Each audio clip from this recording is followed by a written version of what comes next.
Hello, hello, and welcome to my channel. Thanks for stopping by. My name is Valerie Oakley, also known as Coach Val. And today we're talking about a topic and a sentence that I hear all the time from the people who are caregivers, who maybe are always the one that are in a position of giving to others, helpers, those strong-hearted people. And that is, in so many words, I don't want to be a burden. You know, I didn't want to burden anybody. I didn't want to ask. I didn't know if you were busy. I just didn't want to, disturb you and things like that. Anything like that, right? It sounds humble. It sounds considerate. It may even sound loving. But here's the truth underneath that sentence is often a deep and quiet shame, and it's around needing help.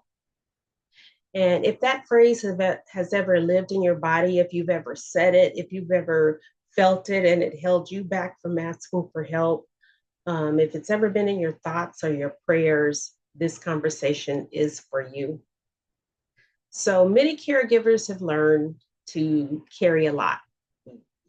It just becomes it's something that comes naturally for you, emotionally, physically, practically, spiritually. You're just holding it down for yourself and for everybody else without asking for much in return. And somewhere along the way, needing help started to feel like it was wrong, or like it was weak, or like it was something shameful to do. um, you start telling yourself internally, or in so many words, I should be able to handle this. Or other people have a lot going on, they're busy. Or I don't want to inconvenience anybody.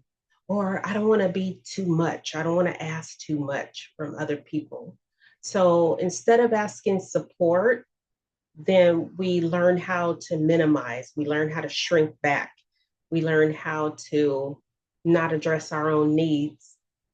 We say that we're fine, we keep pushing through, we carry it quietly, but actually not wanting to be a burden often means that you've learned that your needs were inconvenient somewhere along the way.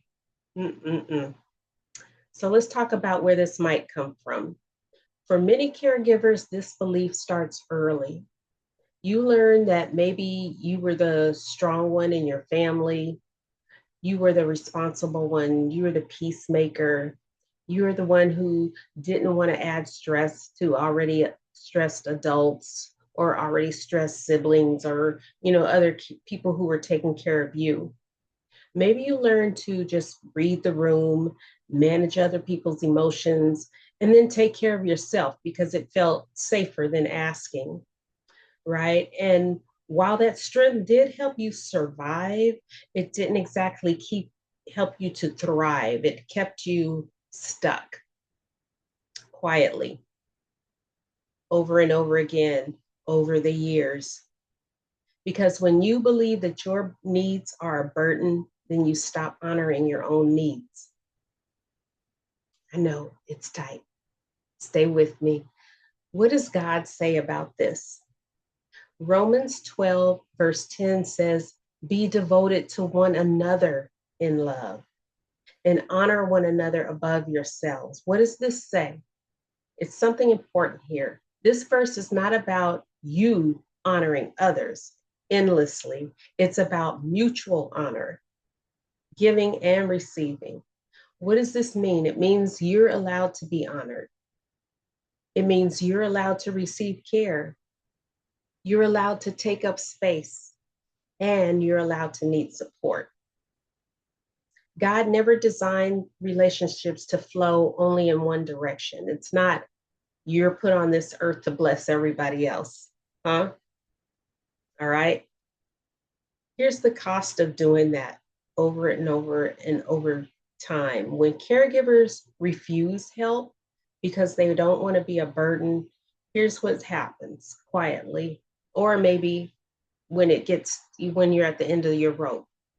You quietly build a resentment towards the very people that you're helping or that you're giving. Exhaustion becomes chronic. It becomes a way of life. It's something that you're used to. It's your normal state is to be exhausted.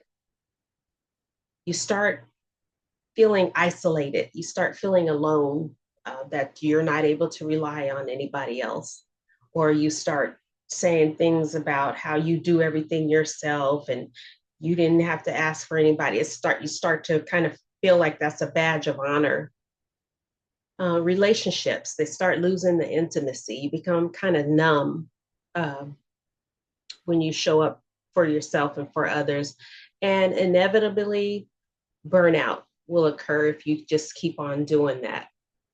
And that's not because you're weak. It's not because you're a burden.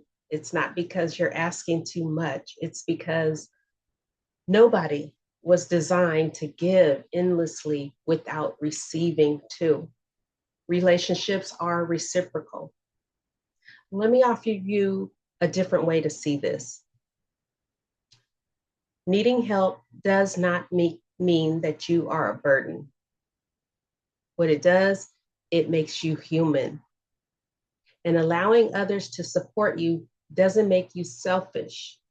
It actually gives them the opportunity to love well too. It actually opens up for you to be a blessing and for them to be a blessing too. And sometimes the most loving thing you can do is to let somebody show up for you. Now, again, I'm not talking to the people who are always asking. Those are the people, maybe you can dial it back a little bit. Maybe you can get into more of the giving and you're not a burden for giving.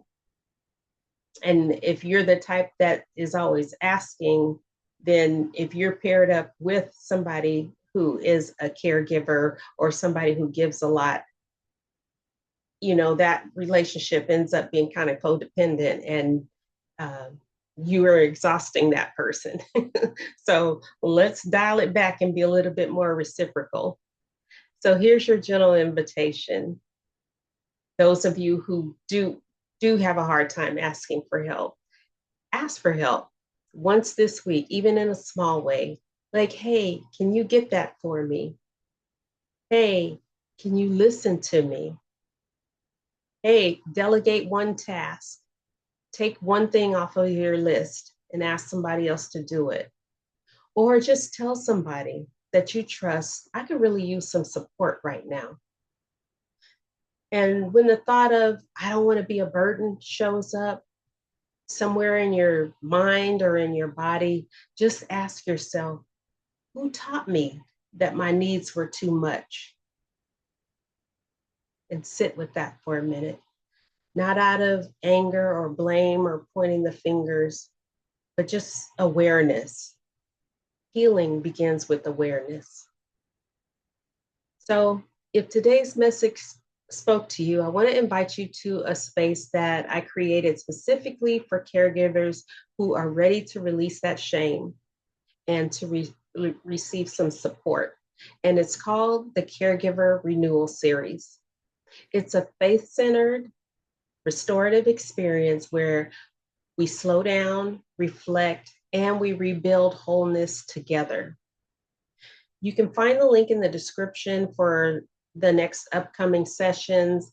And there's also a VIP option that includes a private one-on-one strategy session with me. And that's if you want to dive deeper into your season or you want to receive some personalized support around something.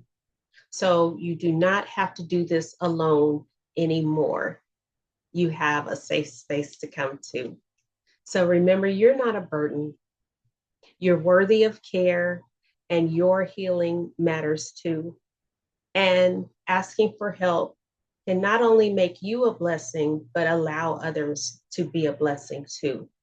So if this resonated, don't forget to like, subscribe, and share it with somebody who might need to hear it also.